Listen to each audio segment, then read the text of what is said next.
पूर्वी रोज अपनी बकरियों को घास चराने के लिए खेत में लेकर जाती थी। एक दिन वह बकरियों को इकट्ठा कर घर ले जाने लगी। तभी उसने देखा कि सारी बकरियां तो हैं, लेकिन गौरी नहीं है।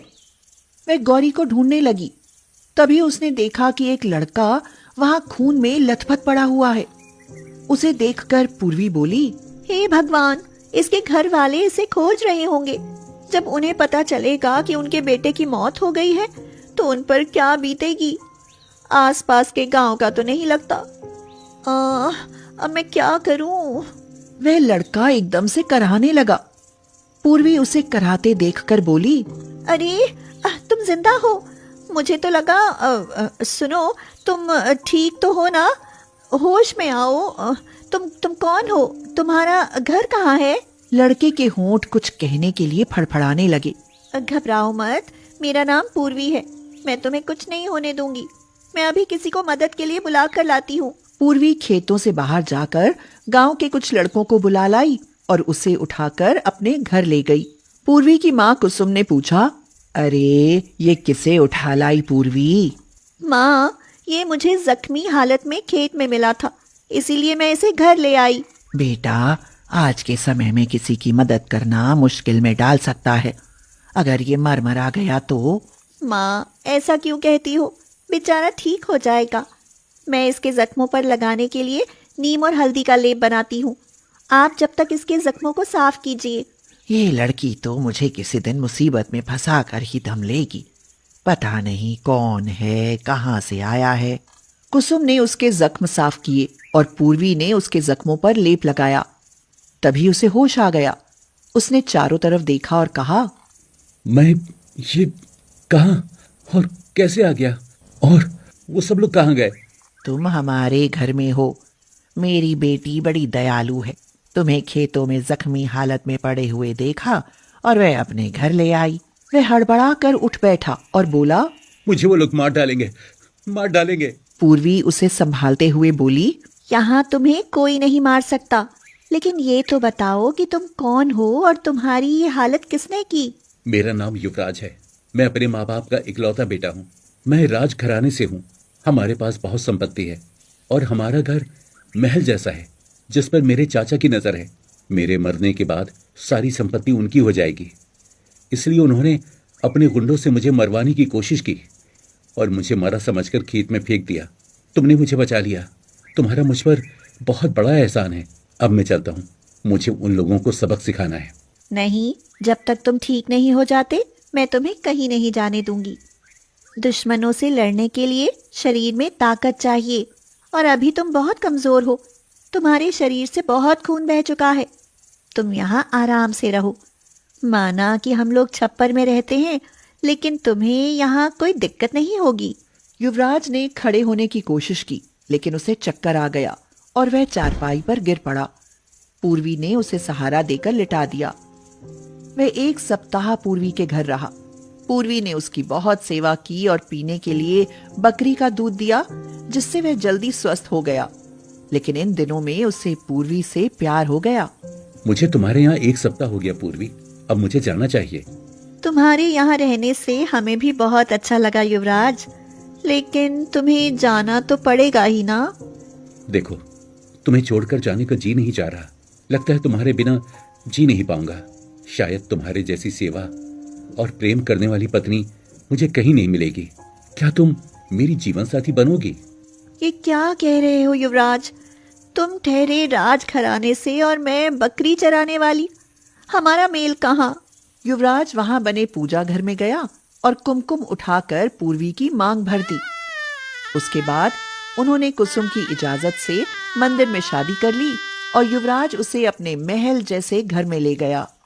युवराज को घर आते देख उसकी सौतेली माँ कलावती ने खुश होने का नाटक करते हुए कहा, कहाँ थे तुम मेरे बच्चे? इतने दिनों से रोते रोते मेरी आंख भी पत्थर की हो गई है। अब तुम्हें अपनी आंखों से एक पल के लिए भी दूर नहीं होने दूंगी।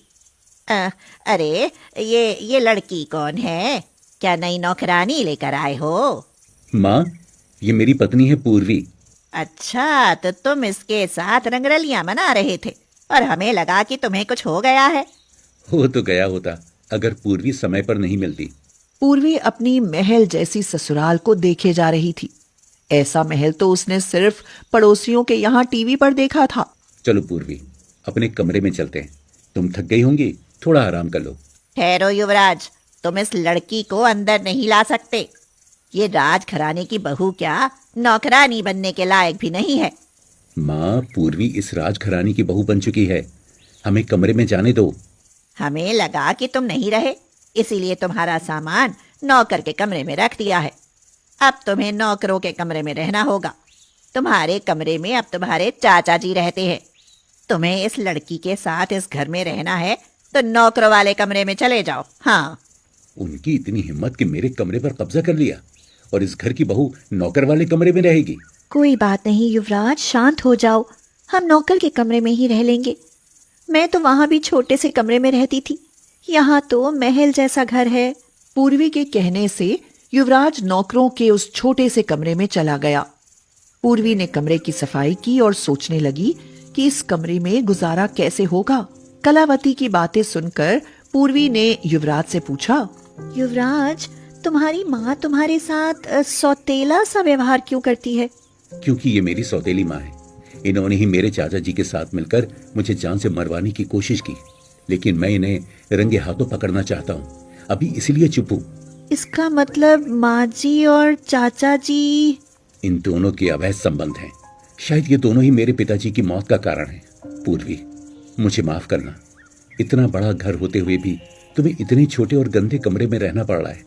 लेकिन वो दिन दूर नहीं जब ये लोग जेल की सलाखों के पीछे होंगे। तब तक तुम्हें इसी कमरे में रहना होगा। मैं तो गरीब की बेटी हूँ युवराज, जहाँ रखोगे रह लूंगी। लेकिन अब मुझे डर लगने लगा है कि ये लोग तुम्हारे साथ कुछ कर ना दें। जब तक तुम मेरे साथ हो मुझे कुछ नहीं होगा पूर्वी। युवराज और पूर्वी भूखे थे। कलावती ने उन्हें रसोई से खाना भी नहीं लेने दिया। पूर्वी को उस छोटे से कमरे में ही खाना बनाकर खाना पड़ा। ऐसे ही दिन बीतते गए। एक दिन युवराज ने कलावती और महेश को बातें करते सुना। इस बार वार खाली नहीं जाना चाहिए महेश। मैं युवराज को इस घर में और बर्दाश्त नहीं कर सकती। अरे तुम चिंता मत करो कला, इस बार हमारे रास्ते का कांटा जरूर हटेगा। लेकिन ये लड़की इसे अकेला छोड़े तब ना। इस बार पत्थर मार कर नहीं, इसकी हत्या पिस्तौल से होगी। जिस दिन भी ये लड़की घर से बाहर निकले उस दिन ही इसका खेल खत्म हो जाना चाहिए। ये सुनकर युवराज पूर्वी के पास गया और बोला, पूर्वी, तुम मुझसे लड़ने का नाटक करो कि तुम्हें तुम्हारे मायके जाना है। माँ को आवाज जानी चाहिए। लेकिन क्यों युवराज? ताकि उनकी मुझे मारने की योजना सफल हो जाए। ये क्या कह रहे हो? कान इधर करो, बताता हूँ। मुझे डर लग रहा है। अरे मुझ पर भरोसा रखो, कुछ नहीं होगा। पूर्वी युवराज से मायके जाने के लिए जोर जोर से लड़ने लगी। उनकी लड़ाई सुनकर कलावती बहुत खुश हुई।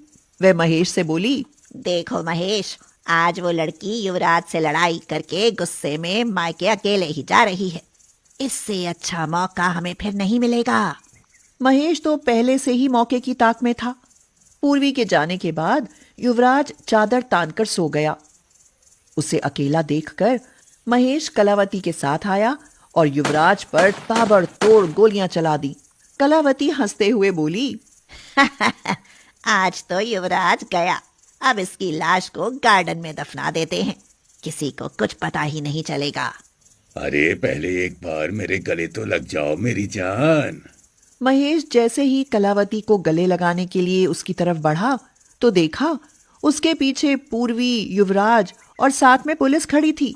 युवराज, तुम यहाँ, फिर वहां। मैं मरा नहीं, जिंदा हूँ। वहां चादर के नीचे तकिए लगे हैं। पुलिस वालों ने उन्हें डंडे मारते हुए कहा, तुम्हें क्या लगा साजिश तुम ही कर सकते हो, कोई और नहीं। अब चलो थाने, वहां करना रासलीला तुम दोनों। महेश और कलावती को पुलिस पकड़ कर ले गई। युवराज और पूर्वी बहुत खुश थे। उनके मुजरिमों को उम्र कैद हो चुकी थी। अब वो दोनों अपने महल जैसे घर में खुशी खुशी रहने लगे।